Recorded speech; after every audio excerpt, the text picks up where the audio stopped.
My name is Jay. You might know me from my blog Jayonlife, where I discuss my travels as a disabled woman of colour. The purpose of the series of videos that I'm going to be uploading onto YouTube is just to introduce people to my life, who I was before I contracted polio, how it affects my day-to-day life, and how I find travelling with a disability, whether it's at home in London or whether it's abroad. So as you already know, I have polio, and I contracted that when I was still living in Nigeria.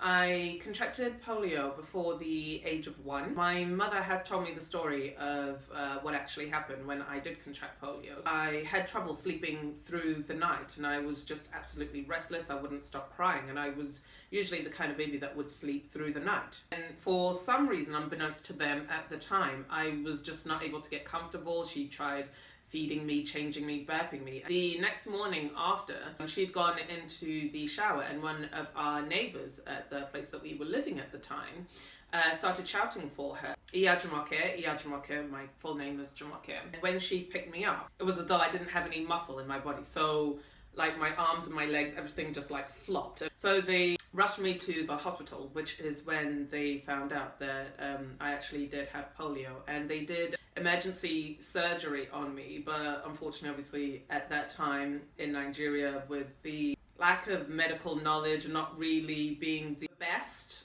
to be able to assist me at the time, I had 2 operations, one on my left hip, so I have a really big scar there where they sew the skin together, and also at the back of my left foot. Even before the polio had a chance to progress, from the get-go, my left leg was always going to be shorter than my right leg. Seeing as I've had polio for a very long time, my parents have had to get used to raising a child, raising a daughter that had this disease that unfortunately was going to be permanent. For my parents, before I was able to get the crutches, the caliper, and being supported by the wonderful NHS, there was a lot of having to carry me around everywhere. Like I couldn't do anything for myself, and being that we were in Nigeria where the infrastructure isn't really there even to this day, unfortunately, for people that have disabilities. Everybody had to carry me everywhere, and it was easier when I was a baby, when I was a toddler, but obviously growing up that became harder and harder. My maternal grandmother, rest her soul, even she at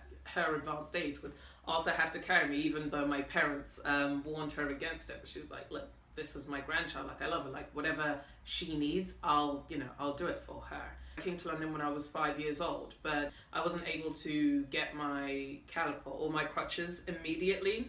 I didn't really hang around with other kids, so I was mainly in the house until I went to school. And my parents never complained about having to support me so much, because obviously, I was a child. But I do remember various instances where we would go around London, because a lot of the people we knew at the time, they lived in South London. I'd always see if somebody was going our way, and you'd have to carry me, have to carry my wheelchair. It was quite hard for them, but as I hope any parent would do, whatever it was that I needed, they were going to do it. But it was hard, but once I was able to get my caliper, get my crutches, and it was smooth sailing from there, and it helped me gain a lot more independence and relieve them more so, which is why the NHS is amazing.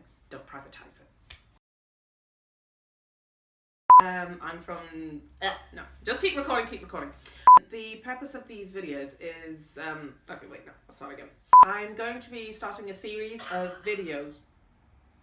I'm sorry. Okay. Oh, awkward. It's a shame we could never be. Hey, this is Jay from Jayonlife. Thanks for watching my video. If you've liked what you've seen, and even if you don't like it, make sure to click subscribe. You can find me on different social media under Jayonlife. I'm on Facebook, Instagram, Twitter, and Google+. Be sure to check out more of my stories on my blog, www.jayonlife.com, and I hope to see you soon.